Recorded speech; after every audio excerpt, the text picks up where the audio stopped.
Wandering Winder here, continuing the opening series. Today we want to talk about the event Save.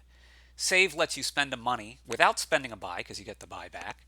Spend a money in order to, save one of the cards that's left in your hand into your next hand. There are several things that can come up with opening Save. The biggest thing is on 3-4, you can spend your first turn to save a copper and hit 5 on turn 2.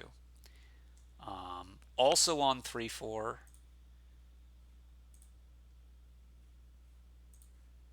you could say open silver and then save with silver. And now I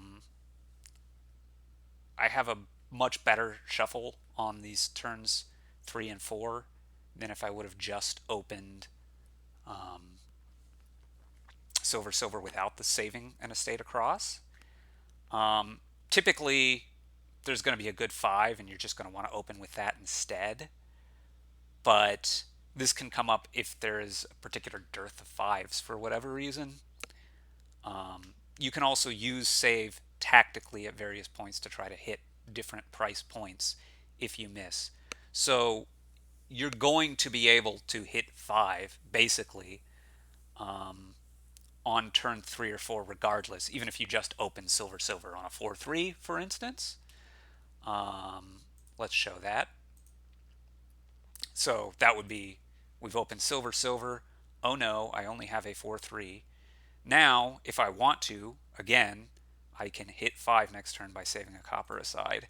And there is no combination of cards here. Since we've already seen 2 of the estates, the worst possible would have been if this silver was also on the bottom along with my other silver, and I'm still going to hit 5 this way, right? So that's worth noting. And then if you're saving a silver across, that's even better. So for whatever reason you want the silvers, you can do silver, save silver.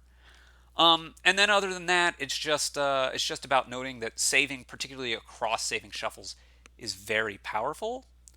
Across saving shuffles? Saving across shuffles is a very powerful thing to do because your deck is essentially a card smaller, which is really good. So if there's some comparable 2 cost that's almost as good as a 3 cost, you save and buy the 2 cost. Or if there's some 3 that's almost as good as a 4, you save and buy the 3 if it's across a shuffle, if you're likely to shuffle in the next turn. If you're not likely to shuffle, you still might if you're saving a good card, but that ends up being a lot more tactical. Regardless, save is something you need to be aware of, and you need to be thinking about saving up to every turn.